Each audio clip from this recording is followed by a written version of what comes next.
Welcome back, MTN Nets podcast. It has been a while since I've talked to you guys on here. I think it's been a month. And the last time I talked to you guys, D'Angelo Russell was not a Net, so that's new. But it is the halfway point of the season. The Nets are 41 games in. They're 14-27. Probably more wins than people expected for a team that was supposed to have a win total of 18.5, and they're probably going to beat that, of course. And the Nets are coming off I think it's their worst loss in franchise history, 126-67 against the LA Clippers. Of course, there's a lot to talk about, but I thought since it's been a while since I made a Nets video, and this being the halfway point, why not make a video? Why not talk about the Nets season as a whole? Are the young guys getting better? Is the tank on the right track? And some potential trades we may see at the deadline, which is on February 6th, I believe. Of course, leave a like. That would be much appreciated. Subscribe if you're not. So last night, yes, it was really bad. If you stayed up and watched that game, especially if you lived on the East Coast, I mean, God bless you. That was tough to watch, of course. And the Nets were actually competitive for about the first quarter and change, but it did get out of hand very quickly. The Nets were stuck on one number. I think it was like 34 points or 33, and they couldn't get off that point total for no joke like 6 minutes. It was from the end of the second quarter with like 3 minutes to go, and it took them until like 8 minutes to go in the third quarter to finally score again. And it only happened because there was a technical foul on the Clippers, and I think Jalen Wilson went to the line and finally broke that scoreless streak. Of course, the Nets were without some guys last night. Of course, there was no D'Angelo Russell, no Cam Johnson, which annoyed me. I really don't get it with this team sometimes. You know, it's like you sit there and you think, oh, they're finally getting it. Sean Marks is coming out and basically saying they're tanking. We'll go over that quote in a bit. But you're thinking they finally get it. But they play the good players they have against Portland, a team they should really be trying to lose to, and then they sit the good players against the Clippers, who are probably going to beat them if they play their starters anyway. It just did not make sense to me, so I'm not sure why they did it. I know you have to win some games, you can't lose out the rest of the year, but the whole thinking process behind that one should be in question. As I was saying, there was no Cam Thomas. Of course, he's been out for a while. Trendon Watford. Ben Simmons missed last night. The highest scoring player was Jalen Wilson with 16 points. Day'Ron Sharpe actually had 12 and a double-double, so shout out Day'Ron. But a lot of rough-looking offensive possessions. They don't really have a point guard with no D'Angelo Russell and especially no Ben Simmons. If you don't have those guys playing with this roster, you're not going to have a point guard. It's Tyrese Martin. It's Keon Johnson, who at times, they do nice things for this team, but overall, that's not who you want running point guard for you in the NBA. It's just, you just can't have it. So yes, this 59-point loss was the largest in Nets history. The previous franchise high was a 52-point loss in the 1978-79 season. This was the 10th largest loss in NBA history. My goodness, wow. I saw somebody put a screenshot, so it was 21-21. Man, I sound like the rapper 21-21. But yeah, it was 21-21 with 11 minutes to go in the second quarter. So tie game. Then in the third quarter with 9 minutes to go, so like a little over a quarter, it was 35-75. The Clippers were not missing. The Nets could not put the ball in the basket, and it just got out of hand very quickly. For draft position, which I think is the most important thing right now, I have not changed my stance. I still want this team to lose games. I mean, that's why it's tough. That's why I've not been too consistent with making updates. It's like, if you're living and dying with the results of this team, I do feel bad for you. I give you credit for being a great fan, but I can't sit there. Like, I do watch every game. I watch some closer than others. I will admit some games have been kind of background noise for me while I sit here and I'll play a video game and put the game off to the side or something. But for the most part, I do watch every game. But if you're living and dying with every result of every game, I do feel bad for you. Now, I do it for the wrong reasons. At this point, I get frustrated when they win. I was not happy when they beat Portland. I felt like that was a game. They didn't have to lose that game, but it would have been nice. Of course, they had the 6th worst record before that game. Now they're down to 7. And I do think on the bright side, the Nets are probably going to have not a top 7 pick, but they'll be one of the worst 7 teams in the NBA by the time the year's over. Especially if they make trades, if they trade Cam Johnson, if they trade, I don't know, D'Angelo Russell, if they trade Nick Claxton, Day'Ron Sharpe, whoever. But I do think they'll have a top 7 spot locked up. Now, of course, they can finish with the 7th worst record, and they could possibly get a lower pick. That's always in play. I would love this team to finish in the top 5 or even 4. I don't know if they can get there. A team like New Orleans, they're getting healthier now. Of course, Zion came back. Like, I could see them winning more games coming up here. They're only 4 wins behind Brooklyn. But for Charlotte, for Toronto actually had an impressive win last night. Utah, who the Nets actually found a way to lose to, which was one of the more epic tank-off games you'll see. Nick Claxton missed a dunk with like a few seconds to go, which he converts that 9 times out of 10, so that was like a gift from the basketball gods. And then you have Portland at 13-26. They're tied with the Nets record-wise, basically. And I think Portland has a good amount of talent. I mean, we saw Scoot Henderson look great yesterday, or on whatever night that was, Tuesday or Wednesday. I guess that was Tuesday, but yeah, he looked great. So like they have talent. I think Portland will have more wins than the Nets by the time this year's over. But sitting at 14-27, yeah, the Nets, of course, they won too many games early on. They're really trying to correct that. Sean Marks came out and basically said, we are trying to lose games. I put the article in the background, or I put the quote in the background, but for those on the podcast, Sean Marks says, we're going to have to be systemic with some of our decisions we make, and they may not always be in line with winning the next game or putting the most talent out there. That was from a Brian Lewis article. Of course, Brian Lewis is very reliable when it comes to quotes from either Sean Marks or Joe Tsai. Now, while it's great to hear this as a fan who wants like a top 5 pick or top 3 pick, I'm very surprised he said it. I really am. You don't see many GMs come out and blatantly basically admit, like, yeah, we're tanking. You just don't see it very often. So for Sean Marks to say that, it's nice, it's reassuring, but there's still a long way to go. There is still a half season to go here. If the Nets were to hypothetically double their win total, they have 14 now, if they finished the year with 28 wins, that's too many. I want to be somewhere like, I don't know, I feel like realistically maybe like 21 to 23 wins. I feel like they can get in there.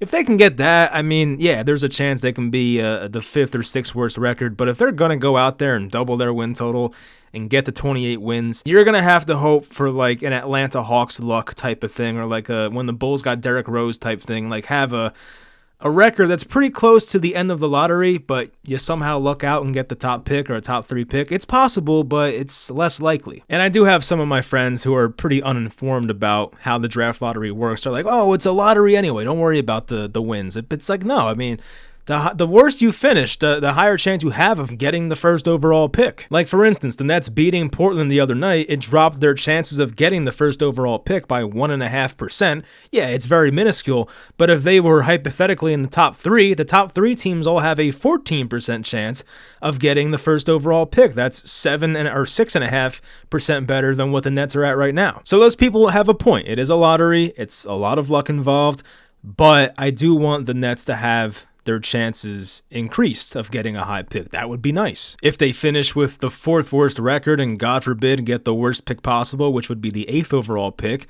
all right, like so be it. Like you did the best you can. The lottery balls did not go your way, but at least you went out there and you tried to do the right thing. You tried to ensure that you were going to put your team in the best position to get a top pick.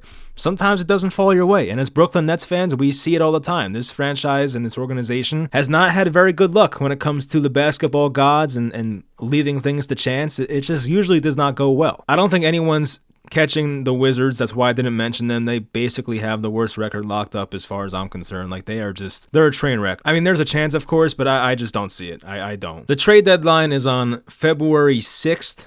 Cam Johnson, of course, still rumored out there to possibly be traded. Of course, there's a chance they keep him. I still think they trade him. I don't think he'll be on this roster past the deadline. I think there's just too much smoke at this point.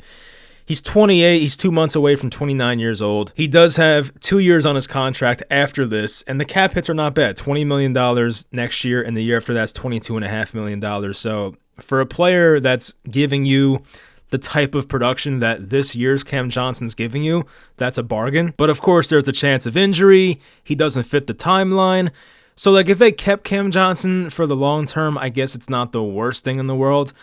But if I was in Sean Marks' shoes, I would get rid of him. I don't think he helps this team right now. Like, the ultimate goal for this team is to lose. They want to lose a lot. In February, in March, in April, they want to get those losses. And if you have Cam Johnson out there, he's a player who, believe it or not, because he has not been, the greatest net his first year and a half here, but believe it or not, he's helping this team win games. I keep seeing this stat that the Nets are 0-8 when Cam Johnson doesn't play.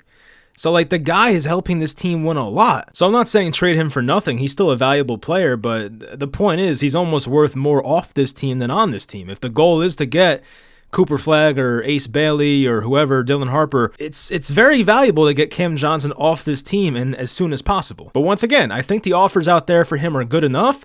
If you're only getting 75, 80% on the dollar for Cam Johnson, it's almost worth doing it because getting rid of him once again, it ups your chances of getting one of those prospects I just mentioned. Other guys who could be traded surprisingly, I mentioned like Day'Ron Sharpe, maybe contract year for him.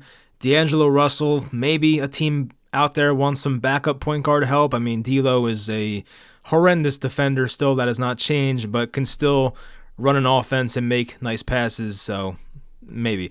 Nick Claxton, there's always that chance. Claxton's on like the first year of a 4-year, almost $100 million deal. And it's not like Claxton's gotten much better. He's almost regressed, honestly. He probably has, so I have not been too impressed, but for a guy with his length, his size, that can play defense on the perimeter and switch 1 through 5, it's probably attractive for some teams out there that are competing for a title, but I don't think it's a sure thing that Claxton is traded by any means. And I've seen the rumor of the Nets possibly trading for Zion Williamson, which I am not on board with at all. I think it happened because, well, obviously the relationship with him and the Pelicans is not great, but I saw there was a quote Zion had about one of his favorite places to play, or one of his favorite arenas to play, was in Brooklyn at Barclays Center. So, take that for what you will. But I still remember when Zion came into Barclays Center, it was 2 years ago, opening night, and he just demolished the Nets. I mean, this was back with one of Steve Nash's last games coaching. The team was a mess. But Zion came in there, and he was really impressive. So when you're getting healthy, motivated Zion, I mean, yeah, it's probably worth it, especially for a discounted price, which I'm sure this, if the Pelicans were to trade Zion, I'm sure there would be some type of discount. It's not going to be like, the guy that was hyped up 3-4 years ago. But I still don't think it's worth the headache. We've already dealt with Ben Simmons and that headache for the past 2.5-3 years. I'm just not doing it. I saw this quote on Twitter today by, it was Doug Norrie, who does the Locked On Nets podcast. He had good quotes. I do want to reiterate this. He said, "Where the Nets are right now is the worst of all worlds. They're not good enough to make the play-in. If you want them to lose, they're just going to sit in this no man's land at 6th, 7th, or 8th pick, and it's hard to imagine how anyone feels happy in this scenario," which I completely agree with. It does kind of feel like the Nets are somewhat in no man's land, because if they do in fact keep all these guys and they do get Cam Thomas back eventually, they do get Cam Johnson playing full time, they get D'Angelo Russell, they're going to win games. And they're going to be in this no man's land of 6th, 7th, 8th, 9th pick. And it's like, is that really what we want? Like, did we trade extra assets to get our picks back to get the 7th or 8th overall pick? I just don't think so. I think when they made that trade with Houston, they had to realize this was an all-out tank. You have to do what you can to get a top 5, top 3 pick in June. You cannot have guys that are pushing 30, Cam Johnson, D'Angelo Russell, Ben Simmons, securing you wins at the end of this lost season just to hurt your draft pick. You just can't have it. So if I'm Sean Marks, I'm doing what I can to get off those guys. And obviously, I don't care what they would trade Russell or Ben Simmons for. They can waive them for all I care. I don't know if they would, if that could work financially. But the point is, I'm almost better if it's better for me if they're off this team. And for Cam Johnson, as I said, if you can get 80% on the dollar for Cam Johnson, you might not get a Mikal Bridges type return for Cam Johnson, but it's just worth it in my opinion. If it guarantees you a top 5 pick, it's worth it. And some of the young Nets players this year, I want to go over some of our future players and how they've looked this year. Noah Clowney, he had that awful game versus the Jazz. It was like Tony Snell, that stat line of all the zeros. It was bad. He had that awful game, but good time because I wanted to lose that game. But he's been 36% from 3, same percentage as last year. But Clowney has his games where he's on. He makes 4, 5, 6 3-pointers, and he looks great. His blocks are down, but his steals are up. He was getting a lot of blocks last year towards the end of that season when he was starting some games and playing a lot more. But he's just getting a lot more minutes this year, getting a lot of starts. And for a guy who's 20 years old, you just have to give him time. I feel like Clowney, there's still more levels for him to go, obviously, and he might be a really good player in 3-4 years. But right now, at least, he sometimes doesn't know where to be. The offensive game is still a bit inconsistent. I mean, the defensive potential is mighty. He could be a great defender one day. So I am not losing hope. I have actually liked what I've seen from Clowney this year. He has not taken some massive leap, but still 20 years old. He'll get better, right? He definitely should. Dariq Whitehead, there's not much to say. He had that one really nice game versus the Bulls, I think. He had like 17 points or something, made a few threes in that game. But there was that report that came out that Dariq Whitehead would rather play in the G League and get his reps. So, all right, I mean, that's interesting. You don't hear many players prefer the G League, but for a guy in his position coming back from some serious injuries, I mean, yeah, maybe that's the best move for him. He played for like a minute or so last night, or maybe more, but we have not seen that much out of that Chicago game. So I'm hoping Whitehead can play some more, especially if they trade D'Angelo or Ben or Cam. Like, there's going to be minutes out there, of course, so I'm hoping Dariq Whitehead can play more in March and April, and kind of like Clowney last year, where like Clowney really turned up at the end of the year. Maybe Whitehead can do that this year. If not, it's all right. There's no rush. You know, you don't want to push too hard or anything, but I still have some hope Whitehead can be a good player in this league, but of course, as more time goes on, you get a bit more concerned about it. Keon Johnson, 22 years old. The athleticism pops at times. There's times he'll make some crazy offensive plays, but I just don't think overall he's consistent enough to be an NBA player, at least right now. I mean, sometimes you see the flashes. Like, he shot the ball a bit better recently, but I just think overall there's just, I don't know, the basketball IQ is not great. The shot's not great. It's not consistent. So I'm not expecting Keon Johnson to be a part of the future. I'm not going to rule it out, but I have not been overly impressed this year. Maxwell Lewis, I feel terrible for him. The Nets got him in the D'Angelo Russell deal for Dorian Finney-Smith, and he's only 22 years old, really had a shot to play meaningful minutes for the first time. He debuted against the Raptors, came in, made that three-pointer, and on the way back on defense, he suffered a fractured tibia, so that was a shame.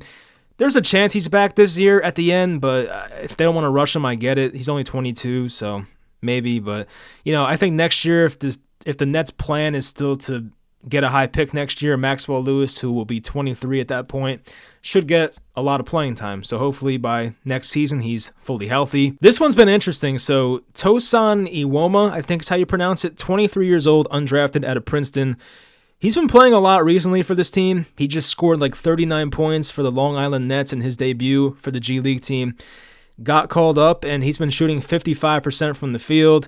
He has like a nice floater to his game. He finishes pretty well inside. He does have like good slashing ability. His jump shot's not too bad. He's 6'8", 220. So, I mean, there's some potential for a guy like Iwoma. He is a very tough name to pronounce. But with that size and with a more consistent jump shot, I could see him turning into a real rotation player one day. I'm not saying he's the next Dinwiddie or Joe Harris reclamation project, but you never know. Day'Ron Sharpe, 23 years old, contract year. He's taking 1.4 three-pointers per game. His most before this year was 0.2 per game. So he's well over that. They're giving him and even Nick Claxton the green light to shoot. He's 73% at the line. That's a career best. The offensive rebounding has been great. Best offensive rebound numbers of his career so far. Still has a fouling issue. Too many fouls. But there are games, I know, like they lost by 59 last night. But even last night, Day'Ron looked good. Like there are games Day'Ron comes in like once every 5 or 6 games.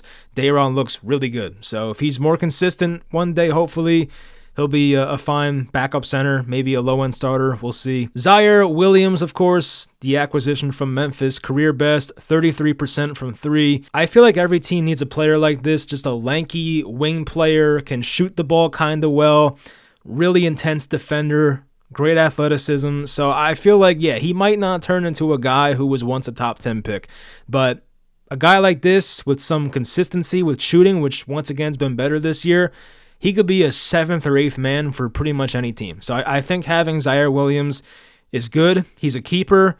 Maybe one day his game takes another leap, but I think so far this year we've seen the shooting improvements.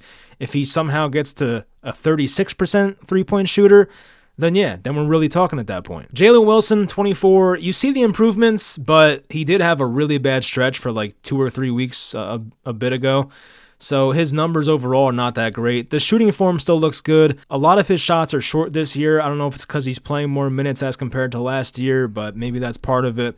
His offensive bag is like developing. You see sometimes he'll go like behind the back and do some stuff he wasn't doing last year. The finishing at the rim is okay. I feel like it's better than last year. He's probably a little lower than like Zaire Williams on like the, you know, can he be a future role player totem pole?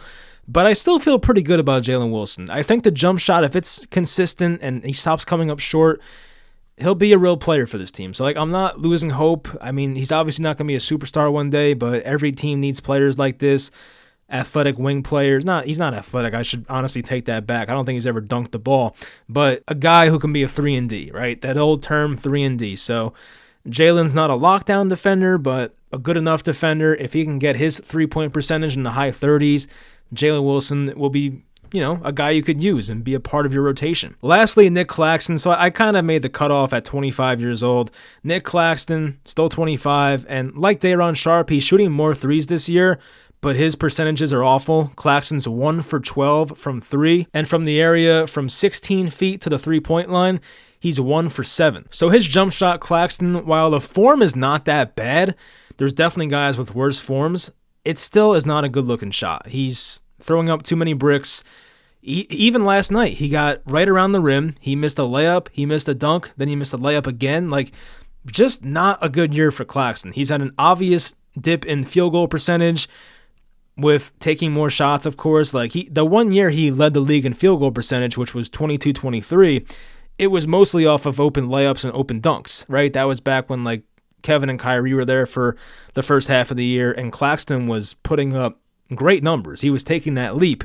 But I feel like ever since then, he's not been great. Like, the year he led in field goal percentage, it was 70%. Now he's down to 53%. And of course, he has the green light to shoot now, which will lower that percentage. But even defensively, he's not having the same impact. And maybe that's a scheme thing. Maybe that's Jordi Fernandez. But like, the blocks are down, the rebounds are down. He's had some good moments on offense, like driving to his left. He'll kind of do like the one-man fast break sometimes, do a Euro step. Finish with his left hand. He has like that weird left-handed hook layup thing that goes off the backboard sometimes. Like, that works. The push shot's still inconsistent. I wish it was more like Isaiah Hartenstein or a Brook Lopez, like, some more consistent. So I feel like that shot's there for him sometimes, but it's not that consistent. And Claxton, of course, as I said before, he's in the first year of a 4-year, $97 million deal, but that cap number decreases over time, so maybe he will be a valuable trade asset for somebody. If the Nets were to trade him and get a late first-round pick, it's probably not the worst thing in the world, but it's not like Claxton is really contributing to winning right now, so if they want to keep him, I'm not that mad at it. It's kind of a shame. I felt like Claxton had a real chance to take another step this year. He would have the most opportunity of his career to do that. They're letting him shoot more. He's one of the best players on this team now. And I do feel bad for him. It's like his role has changed every year. Like, he went from rookie who didn't play much to being a bench player behind DeAndre Jordan during the Big Three era and Blake Griffin. And then he was asked to be the guy, not the guy, but like, he was playing alongside Kevin and Kyrie as the starting center. He looked really good. Then they trade those guys away. He doesn't look as good. And like, now he's supposed to be like taking a bunch of shots. So like, his role's changing. I'm not trying to make excuses, but it's a little frustrating with Claxton. But overall, if they don't really get a first-round pick for him, then like, just keep him at that point. He's still 25. You have him under team control for a while. I mean, people complain about the contract. I mean, letting Nic Claxton walk was a bad idea. Like, that was not going to do anything good for you. That's an asset that you keep. You don't let a Nic Claxton walk for nothing. So I definitely agree with keeping him.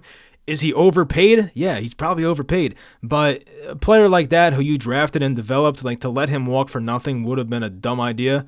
So I actually support Sean Marks on that one. So overall, that's probably going to do it. As I said, 14-27, halfway through the year. Coming out of the, almost said break, but coming out of the halfway point, I guess we can say. They play tomorrow night at the Lakers. They're at Oklahoma City, home versus the Knicks, home versus Phoenix, home versus Miami, home versus Sacramento, at Charlotte. So the next 3-4 games are tough. Even Phoenix is a pushover, sadly, which I'm telling you right now, if the Nets were to trade Phoenix's pick and the Suns get into the lottery and that Suns pick becomes the first overall pick, that might be it for me. I don't know if I can do this Nets fandom thing anymore. That might be it.